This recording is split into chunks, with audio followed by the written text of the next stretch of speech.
नमस्कार मंडळी, मी तुमचा लाडका मित्र वरद विजय चव्हाण आणि मी तुम्हा सर्वांचं माझ्या युट्यूब चॅनलमध्ये स्वागत करत आहे.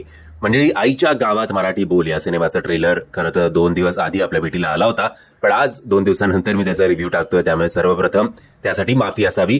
हा सिनेमा येत्या 19 जानेवारी 2024 ला आपल्या भेटीला येणार आहे. या सिनेमामध्ये आपल्याला ओमी वैद्य दिसणार आहेत आणि त्याचबरोबर त्यांनी हा सिनेमा डिरेक्ट सुद्धा केलेला आहे.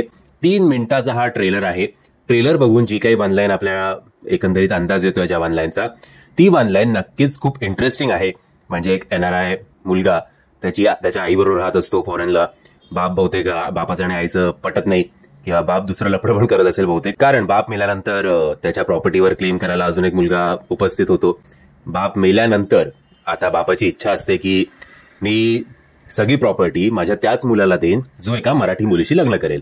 आता या सगळ्या गोष्टींसाठी हा NRI मुलगा जो आहे तो इकडे येतो. हा NRI मुलगा अर्थातच ओमी वैद्य. ओमी टोपी लावण्यात खूप एक्सपर्ट असतो. तुम्ही बघू शकता की तो फॉरेनवरनं इकडे येताना सुद्धा त्याचं इकॉनॉमिक क्लासचं जे तिकीट आहे ते बिझनेस क्लास बरोबर इकडून तिकडे फिरवतो आणि ती अख्खी ट्रिप एन्जॉय करतो.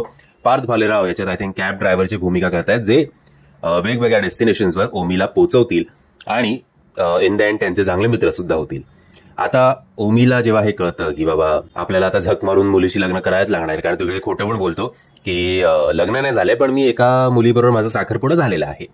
आता त्या वकिलासमोर ती मुलगी उभं करण्याचं जी काही धडपड असते, धावपळ असते, ती सगळी आपल्याला दिसते. त्याला काळी गोरी उंची बटली कुठली पण मुलगी चालेल असं त्याचा काहीतरी एक ॲटिट्यूड असतो आणि त्या मुलगीच्या शोधातच आय थिंक त्याचा शोध जो आहे तो संस्कृती बालगुडेवर संपतो. आता संस्कृती सुद्धा एक मोठ्या घरातली मुलगी आहे. आता तिच्या घरच्यांशी बोलायला तो अजून एक नवीन हेराफेरी करतो, ते म्हणजे त्यांच्या आजी आबोजांना तो त्यांचे आई बाबा म्हणून उभं करतो. आता ही सगळी हेराफेरी ओव्हरऑल ट्रेलरमध्ये बघायला चांगली वाटली.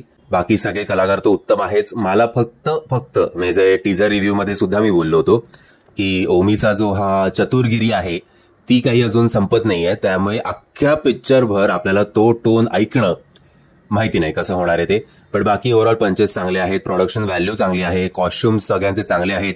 श्रीमंत मराठी सिनेमा वाटतो, याच्यात काही शंका नाही. तर मराठी सिनेमा अति नॅचरल करण्याच्या नादात थोडं ग्लॅमरस आत्ताच्या काळानुसार करत नाहीत, हे सुद्धा तेवढं खरं आहे. सो ओव्हरऑल खटकणारी फक्त आणि फक्त एकच गोष्ट आहे, ती म्हणजे चतुरगिरी.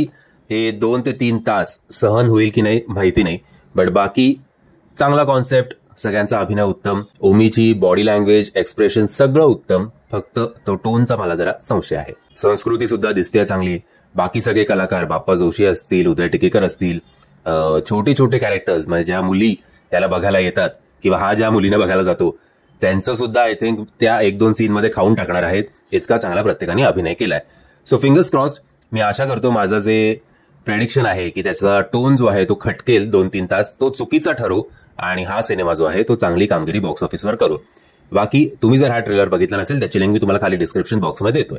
मी आशा करतो तुम्हाला हा व्हिडिओ आवडला असेल. जर तुम्हाला हा व्हिडिओ आवडला असेल तर प्लीज या व्हिडिओला लाईक, शेअर आणि चॅनलला सबस्क्राईब करायला विसरू नका. जय हिंद, जय महाराष्ट्र.